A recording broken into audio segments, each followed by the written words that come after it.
Hello नमस्कार दोस्तों, welcome to quiz column. इस वीडियो में हम बात करने वाले हैं आर्टिकल 12 के बारे में। आर्टिकल 12 जो स्टेट को डिफाइन करता है फंडामेंटल राइट्स के लिए। हमारे कॉन्स्टिट्यूशन के पार्ट 3 में फंडामेंटल राइट्स के बारे में बात की गई है और आर्टिकल 12 से लेकर आर्टिकल 35 ये सभी पार्ट 3 में ही आते हैं और इसी पार्ट में ही फंडामेंटल राइट्स का मेंशन है। सभी फंडामेंटल राइट इसी पार्ट में आ जाते हैं। तो जो पहला आर्टिकल है फंडामेंटल राइट के पार्ट का, उसमें बात की गई है कि स्टेट होगा क्या, क्योंकि जो फंडामेंटल राइट्स हैं ये स्टेट के अगेंस्ट भी दिए गए हैं कि अगर इन फंडामेंटल राइट्स का अगर वॉल्यूशन स्टेट भी करती है, सरकार भी करती है, तो उससे सू किया जा सकता है कोर्ट में। तो इसलिए ये आर्टिकल बहुत इंपॉर्टेंट हो जाता है हमारे लिए जानना कि आखिर स्टेट कि डेफिनेशन में आएगा क्या, कौन से इंस्टीट्यूट्स आएंगे, कौन से विभाग आएंगे जो अगर हमारे राइट्स का वॉल्यूशन करते हैं तो हम कह सकते हैं कि भैया कोर्ट में मिलो उनसे। तो सबसे पहले हम बात करते हैं इस आर्टिकल के पॉइंट्स की। देखिए, पहला यहाँ पे बात की जाती है कि पार्लियामेंट और सेंट्रल गवर्नमेंट ये इसका पार्ट है। दूसरा, स्टेट गवर्नमेंट और स्टेट की जो लेजिस्लेचर है वो इसका पार्ट है। तीसरा, लोकल गवर्नमेंट, म्युनिसिपैलिटीज हो गई, ये नगर पालिका, पंचायत जो भी होती है, ये सभी इसका पार्ट है। और चौथा है अदर अथॉरिटीज। ये जो कॉन्सेप्ट है अदर अथॉरिटीज, यही मेन जड़ है कंफ्यूजन का कि अदर अथॉरिटी में आएगा क्या, कौन से विभाग को इसमें जोड़ा जाएगा, कौन से विभाग को इसमें नहीं लिया जाएगा, वो अदर अथॉरिटी में देखना होगा। और इसके लिए काफ़ी एक लंबा कह सकते हैं कि हिस्ट्री भी रही है इसके डेफिनेशन के लिए कि इसमें आएगा क्या।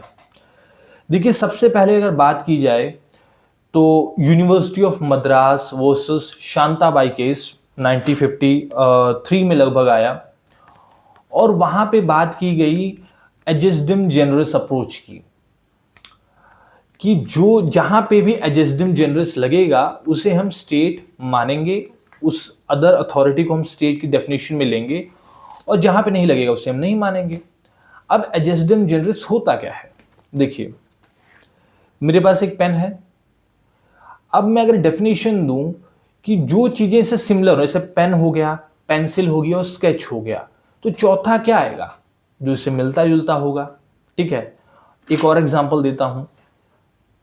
कार आ गया, ट्रक आ गया, बस आ गया। अब चौथा क्या आएगा? ठीक है, मिनी बस कह लीजिए, टेम्पो ट्रैवलर कह लीजिए, वो आएगा। तो एडजेस्टिंग जेनरस का मतलब होता है वो चीजें जो पहले वाले से सिमिलर हों। ठीक है, रीजनिंग में कॉन्सेप्ट भी आता है, क्रो होता है, काव है ना, बफेलो, गोट। तो हम इसमें से क्या डिफरेंट है? तो क्रो डिफरेंट है क्योंकि भैया उसके दो पैर हैं। ठीक है, वैसे ही एडजेस्टिंग जेनरस का मतलब है कि जो बाकियों से मिलता हो उससे इसमें रखा जाएगा।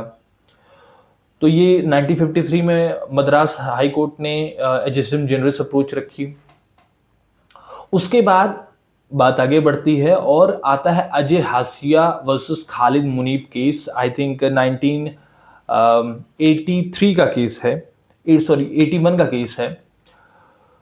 इसमें 6 फोल्ड क्लासिफिकेशन माननीय सुप्रीम कोर्ट के द्वारा दिया गया कि अगर इन 6 में से कोई भी एक कंडीशन सेटिस्फाई होती है तो हम मानेंगे कि ये विभाग स्टेट के अंदर आता है। वो क्या है? पहला, गवर्नमेंट का उसमें डीप पर्वेसिव कंट्रोल हो।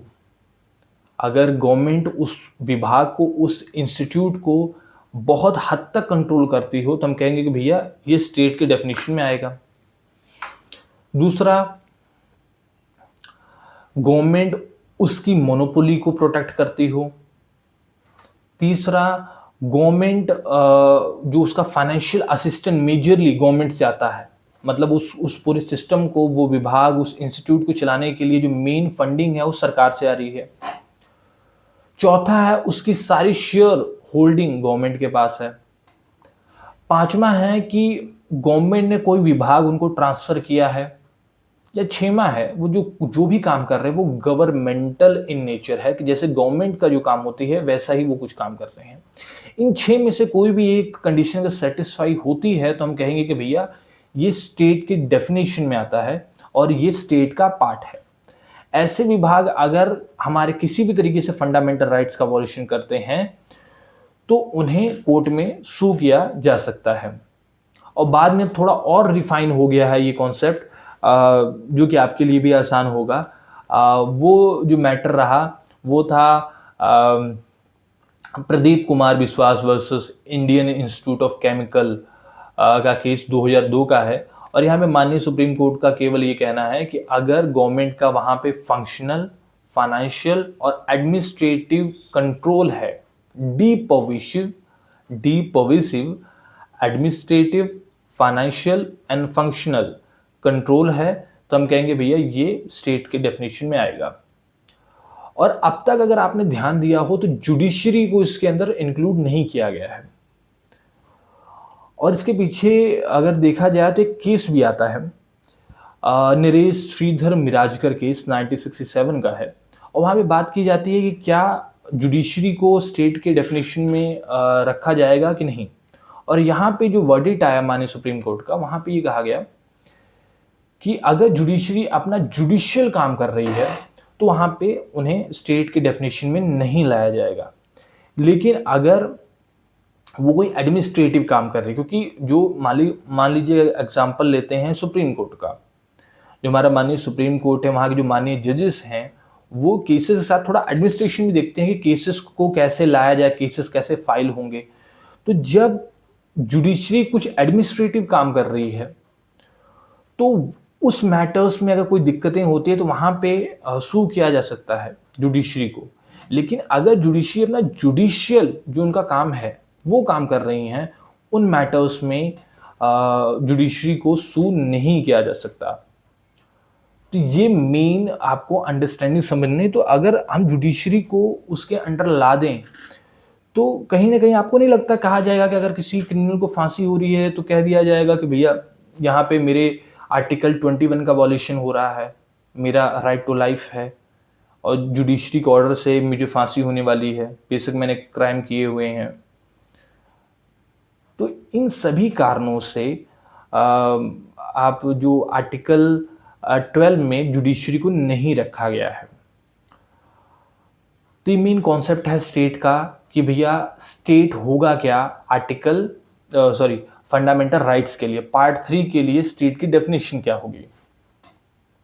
और अगर पार्ट 3 से अगर हम बाहर जाएं, नॉर्मली जब हम पॉलिटी पढ़ते हैं तो वहाँ आप देखते हैं कि जुडिशरी भी आती है, लेजिस्लेचर जो पार्लियामेंट हो गया, एग्जीक्यूटिव जो सेंट्रल गवर्नमेंट होगी, और तीसरा होगा जुडिशरी। ये तीनों स्टेट का ही पार्ट है। लेकिन जो आर्टिकल 12 में बात की गई है, स्टेट की डेफिनेशन दी गई है, वो पार्ट 3 के लिए है। तो आपको ये डेफिनेशन, ये अंडरस्टैंडिंग आर्टिकल 12 के बारे में कैसे लगी आप ज़रूर बताइएगा।